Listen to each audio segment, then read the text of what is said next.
This year, we've seen some pretty bad losses in the NFL.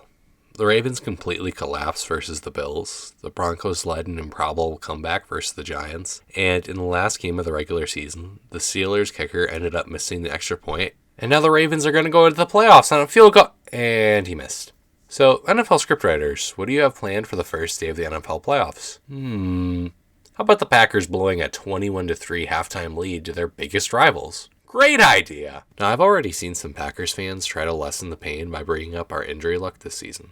Yes, missing key players like Tucker Kraft and Micah Parsons were certainly significant blows to this team.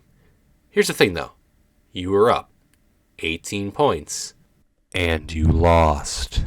And I think the first quarter was probably the cleanest of the game. Chicago started off with a strong march, but Green Bay's defense held firm and held them to a field goal, and Green Bay fired back and took the lead with a Christian Watson short touchdown pass.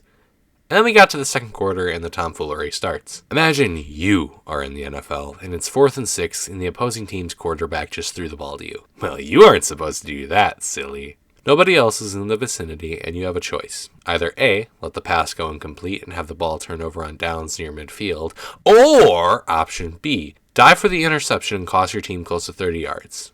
Well, we picked option B. Thankfully for Green Bay, this didn't end up mattering in the long run, and they ended up scoring a touchdown. And thankfully for the Packers, the Bears under Dan Campbell Johnson weren't seeing a lot of success going for it every single time on 4th down. Now here's another lucky Green Bay play. Love passes it to Watson, who goes for a run-in and, in the process, switches sports to become a gymnast and gets the ball knocked out. Thankfully for Green Bay, the ball, 1, didn't bounce out of bounds, and 2, Dobbs was there to immediately recover it. And it was close, but Green Bay managed to get another TD, going up 18. Now, going into the half, Green Bay has a chance to go up 21 points with possession to start the second half. All they have to do is convert, and he missed it. Okay, it happens. Surely that will be the only point special teams cost us tonight. Right? Now everything immediately flipped upside down at the half.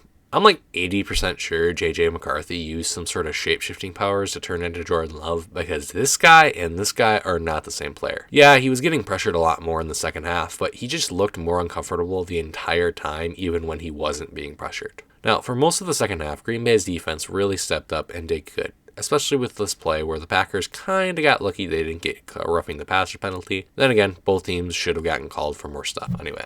After that interception, we immediately got to see a big man get the ball, and after turning into a Hall of Fame running back for 3 seconds, he gets the ball poked out where Green Bay gets lucky again that the ball ends up out of bounds. Oh hey, there's a kicker hitting a 50-plus yard field goal. Maybe someone can learn a thing or two about this. By this point, Green Bay's defense was clearly beginning to wear down, and part of that has to be due to the fact that the offense barely gave them any rest. And now it's a 5-point game. Alright guys, can we please do something other than go 3 and out and punt? Thank you, Matthew Golden. What a way to score your first career touchdown. Now we have a 12-point lead with 6:36 left. What could possibly go wrong? Okay, an 11-point lead, but at least we have them on the ropes now. 4th and 8 with pressure coming. How Caleb Williams respond?